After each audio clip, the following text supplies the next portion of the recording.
Bridges, with your host, Donnie Miller, connecting our community with information about issues and opportunities. Hey, good morning and welcome to Bridges. My name is Donnie Miller. I'm so happy to have you with us this morning. You know what? We talk an awful lot about the status of this economy and how it is affecting those of us who are trying every day just to make those ends meet. And when you talk about people, when you talk to people about what it takes to rebuild this economy, we always hear this phrase: we have to develop small businesses. We always hear that sentence. So we're talking about the importance of developing small businesses for the next several shows on Bridges. And today we're talking to those of you who are thinking about developing your own small business. What do you need to think about? What does it take to get ready to do that sort of thing? Because the reality is, the very harsh reality is that most small businesses fail. And they usually fail within the first 12 months. But you know what? We've got the guys in town who know everything there is to know about getting these things off the ground. They're going to talk to us today and maybe over the next couple of shows. I'd like to introduce them to you now. This is David Wood. He is the director of the Minority Business Assistance Program housed at the Chamber. Thank you so much for being with us. And we have Eric Johnson. Eric is a consultant. He wears many, many hats. But today he's with us as a consultant for the Minority Business Assistance Program. Again, housed at the Chamber. Welcome, you guys. Welcome. We're so glad to have you here today.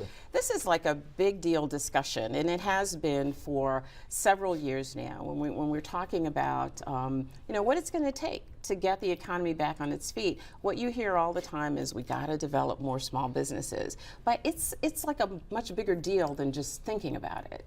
Right? It's much, much bigger. There's a lot that goes into entrepreneurship and starting a business, and a lot of people don't realize that it's more than just a notion or more than just an idea.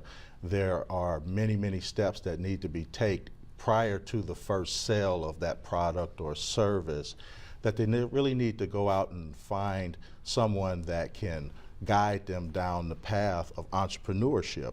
And that's what we do at the Minority Business Assistance Center. We provide those services that will help upstarts or individuals who's looking to go into entrepreneurship, to give them the basis and the foundation of what they need to know to start that business. You know, thanks for starting us off there, because I should have asked that question right off the bat. You guys are down there, you're providing that kind of assistance. What does that mean? What kind of assistance do you provide down there? Well, for us, it's a matter of determining whether or not you know what's involved and what kind of product or service you want to engage in, and then trying to figure out if that person knows anything about that product or service, how long they've been in it, gauge in that person's experience in doing what they want to start a business doing, and then trying to figure out if that's something that's feasible. So after we do sort of an initial intake about that person, their background, and the reason why they want to start a business, then we come up with some kind of idea on how to approach that person and to try to bring them to the reality of what they want to get into. Yeah, what it means. So, okay, so I come to you guys and I want to start a business, and I have always wanted to start this business, okay? What's the first thing that you would say to me? What do I need to know the very first thing?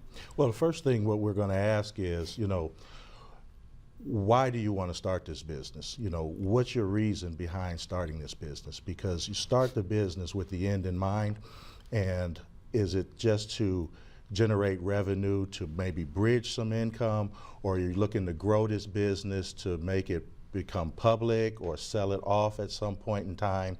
And then what type of business is it? Is it a service-based business? Is it a product-based business? And once we get an understanding of, you know, what is the objectives of the business, the performance of that business for you, and what type of service or product you want to offer, then we start talking about the market or market analysis. You know, who's going to buy this product? So the very first thing is I need to have my product really well defined. I need to know what it is I want to do and why. So it can't just be, I've always wanted to be a hairdresser. It's got to be more than that. It's a lot more than that, because, you know, unless you're in the position to produce new emerging technologies or new products that's property protected, intellectually property protected, you're doing something that someone else is already doing. So now the question is, what makes your product or service any better than the product or service that's already being offered in the marketplace? But I just want to start a flower shop. You're saying I shouldn't start a flower shop because everybody else is already, selling flowers? David? You see, here's the problem. The problem is that things like that is usually a red flag per se. When we ask the question, why do you want to do this? Is the market already saturated with that particular kind of business? So the big question is, do you understand how many businesses in this city are in your target market that there are here? So I need to do some research. Yes.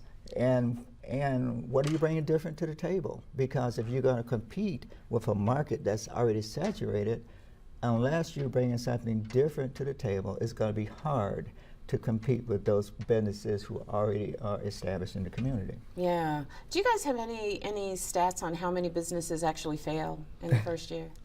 Well, statistically, they say that 85% That's what I read. of businesses fail within the first year. That's what I read. Yeah. And another 85% of that 15% that survive after that first year fail within the next 5 years. Oh my goodness. Yep. And see, the thing about it is, when a person goes into business, she has to understand what they're committing to.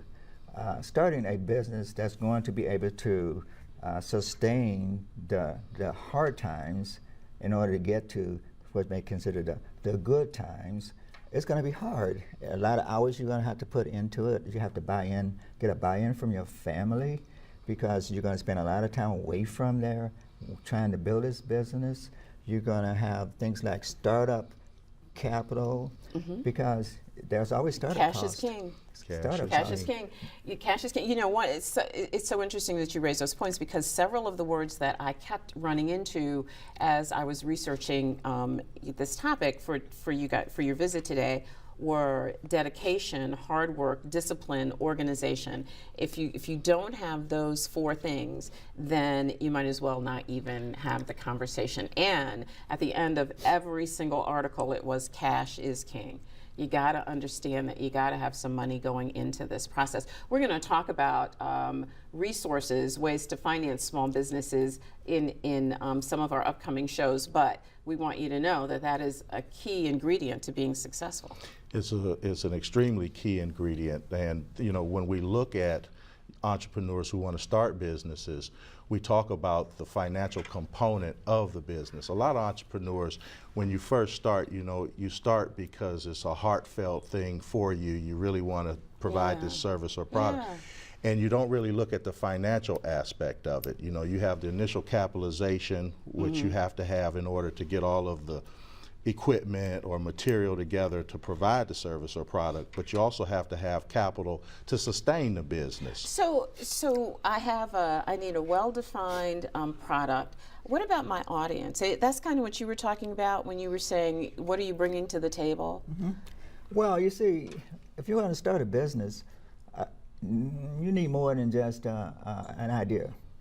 And hopefully it's something that you have a lot of practical and experience in before you can even start that business and be successful at it. And so, but you can learn a lot by looking at who your competition would be.